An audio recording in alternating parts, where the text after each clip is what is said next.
out of the car in the morning and walking to school with your mom, or one of these things. But I do look back now with a handful of years removed from it, and I think to myself what those morning drives meant in my life, how they shaped the future that I was able to have. And I think about a caring parent by my side, the destination being a great education. And I do think to myself that in the United States of America, a place we are all proud of, the greatest country on earth, more people, more young people deserve to get to take that same ride. If not literally, certainly sort of metaphorically, to travel a road that can lead to a better place, that can lead to a place where you can lift yourself up and experience, some measure of the American dream.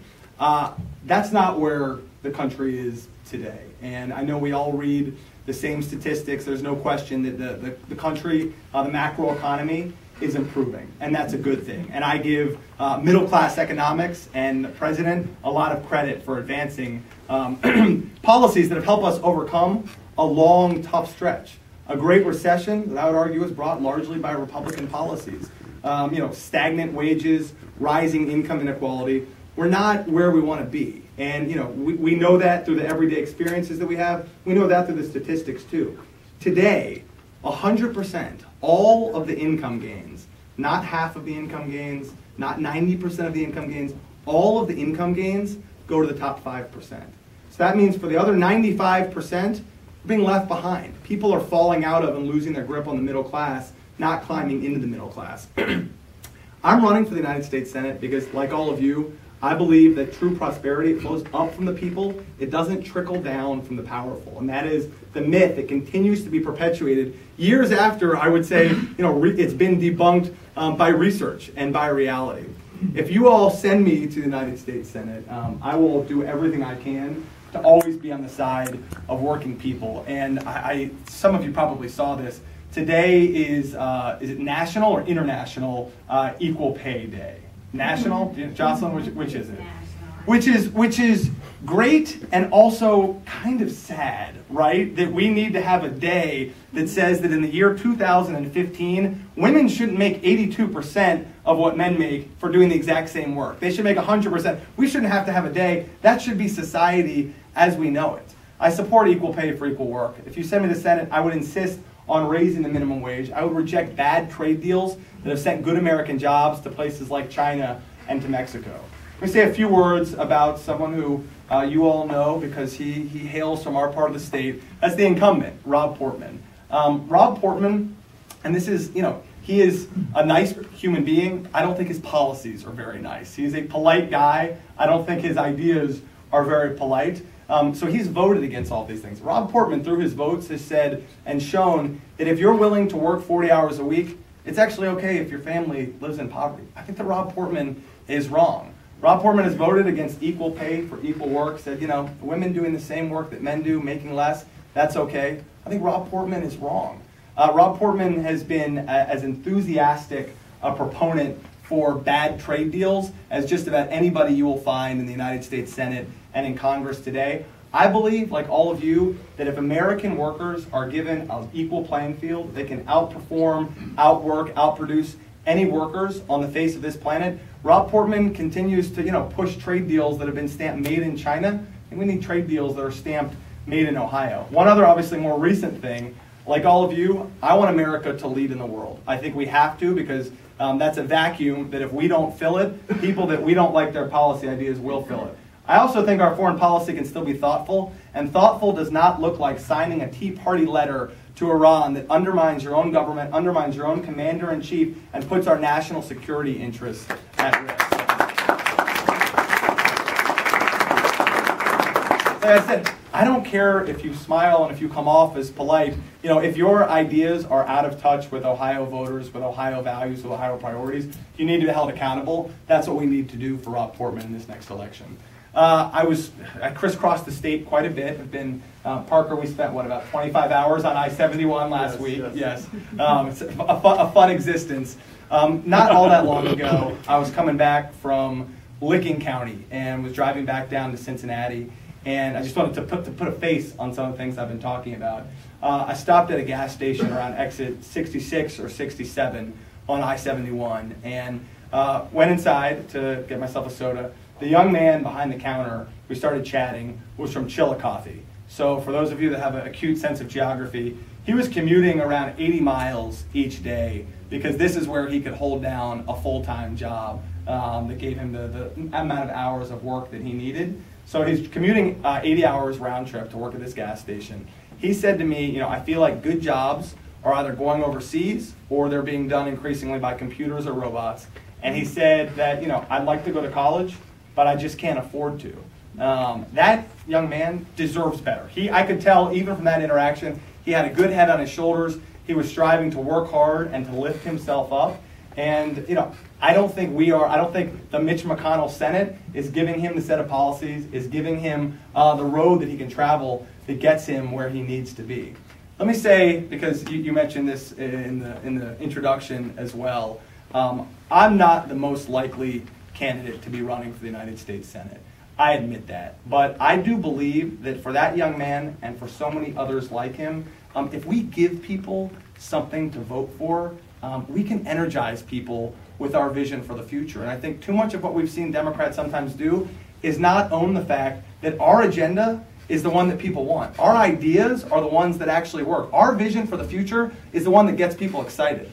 Another somewhat, depressing thing that we saw in the 2014 elections was across the country, I think the lowest voter turnout in was it 60 or 70 years? And unfortunately, Ohio was one of the major drivers across the national low voter turnout. And I sometimes think to myself, as a little bit of a thought experiment, if you could go and vote, and unfortunately, sometimes it takes much longer to vote on Election Day. We certainly need to reform the way we vote so that it's accessible, convenient, and easy for everybody, not putting up obstacles.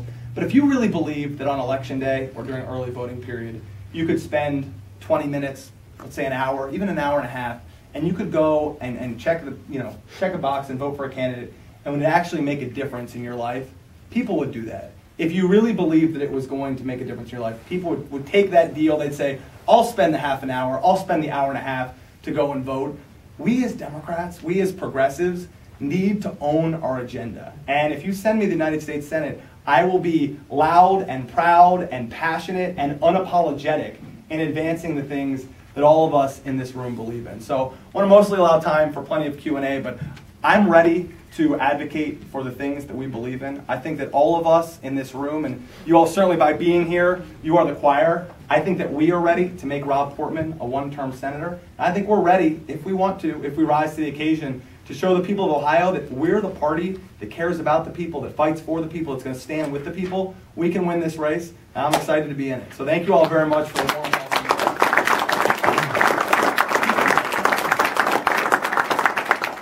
I see Michael in the back of the room, so I know he's got hard-hitting questions if no one else does, but I suspect all of you do too, and I'm happy to talk about anything from my background, policy issues, and the only thing I ask is I would love to hear who you are, maybe another sort of word about where you're coming from, or just throw me a biographical scrap, and then I want to hear your opinions too, along with your questions. Yes, sir. I'm Don Diker. I attended Rutgers as opposed to Princeton, New Jersey. In articles today, PG, in both the Journal News and in the Cincinnati Enquirer, some people are asserting, and I don't believe this, I wanted to ask you, some people are asserting that your candidacy is destructive to the Democratic Party. And Lee Fisher said that and others, and I don't believe it. I don't believe that you believe that. Why do you think it would be helpful as opposed to destructive to the Democratic Party to have you as a candidate against our former governor? Yeah, I appreciate the question. First of all, just big picture, I believe in the democratic process. I think it's a healthy thing. I think an open discourse and a healthy exchange of ideas is really foundational to what our country and what our party is all about. So that's one thing. I think it's a healthy process.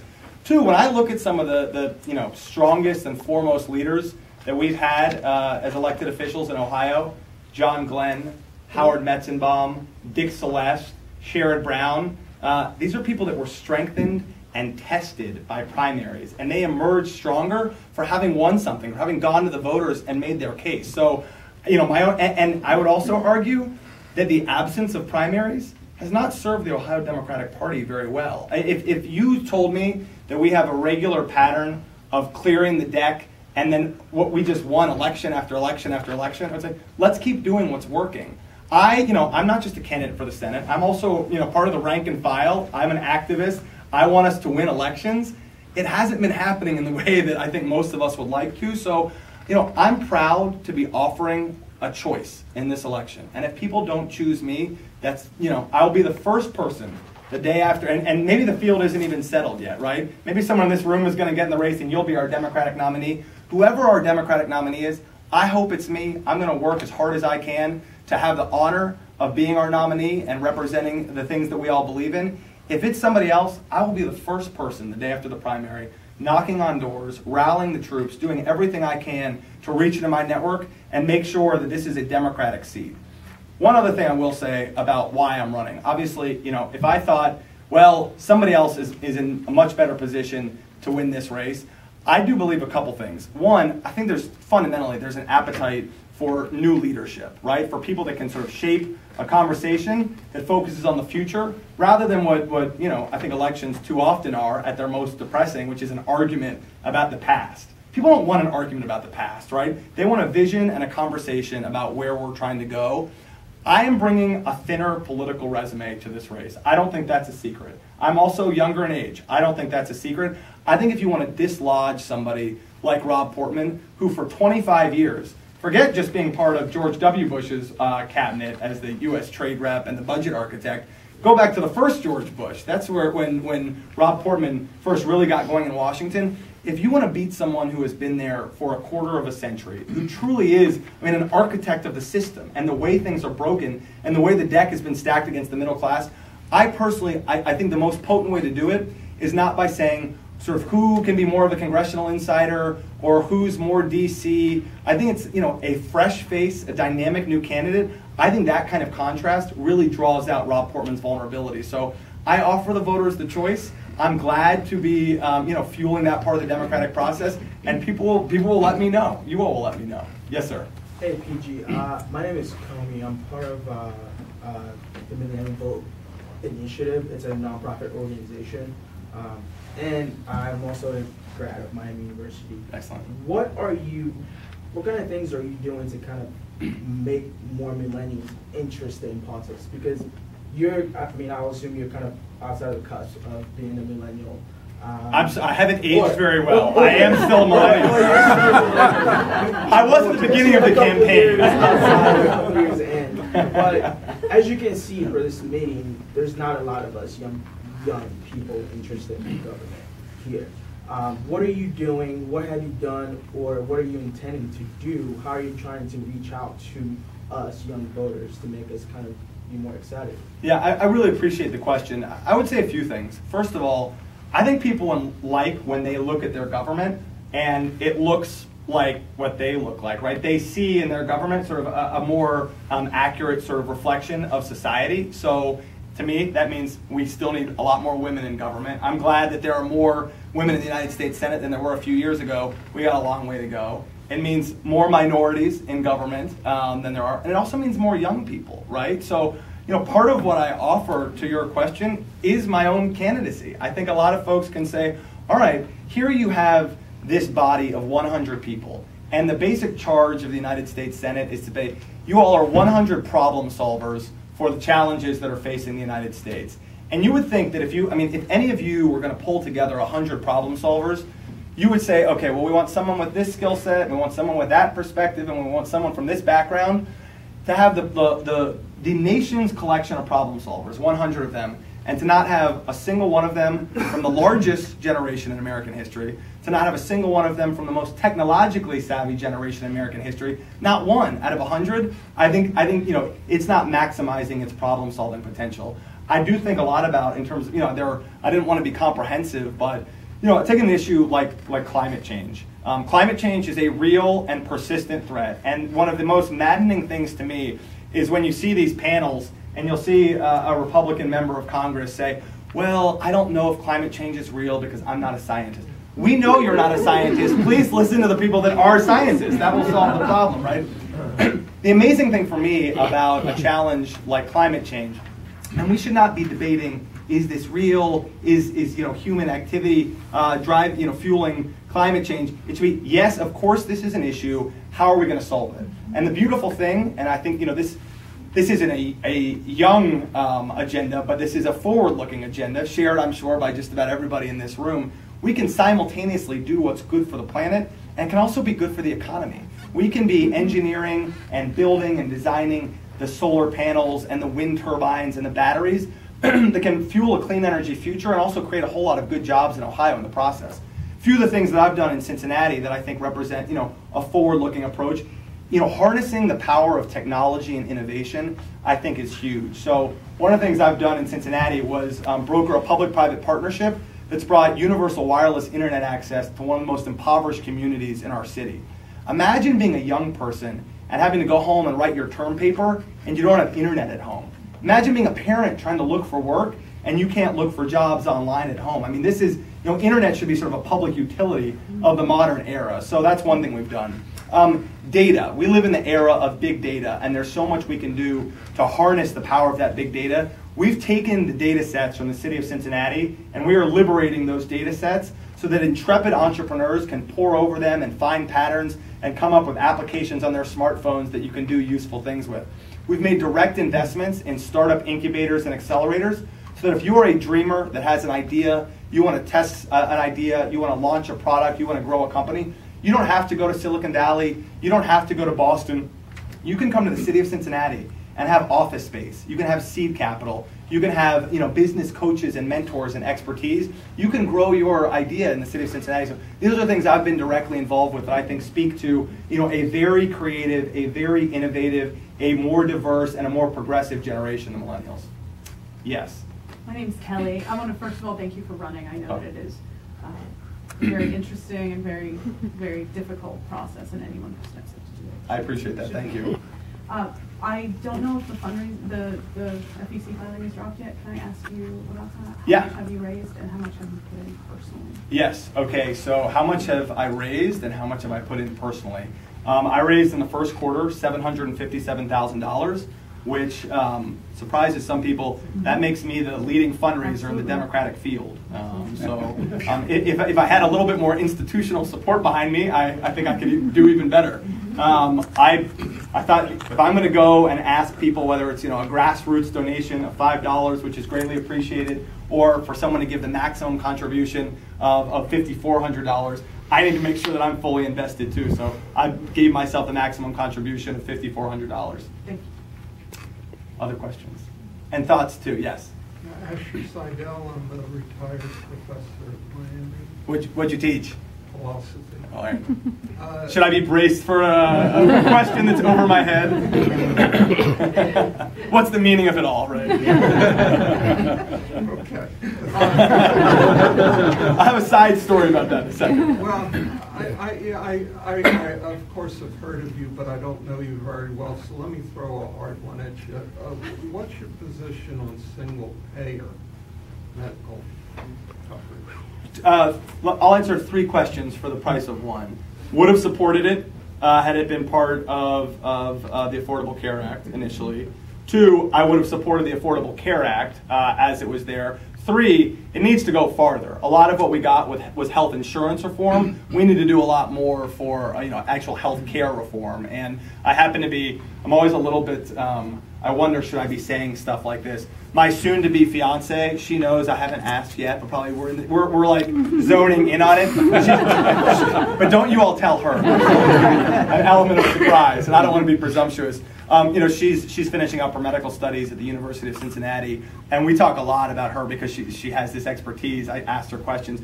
There is so much more we can be doing to invest in the preventative side, in the wellness side. I mean, even still in the United States, we pay a lot more for lesser outcomes. So I think there's more on the healthcare side of the equation that we can still do. So do I read you as saying on up to, that is your forward momentum, politically speaking, to the extent that would be possible were you to be sitting in the Senate, would be vectored towards the single-payer system? I would support a single-payer option. Okay. Yeah. One of the things, go ahead. Okay, this is not related, but since I thought you were going to ask me, what's the meaning of life?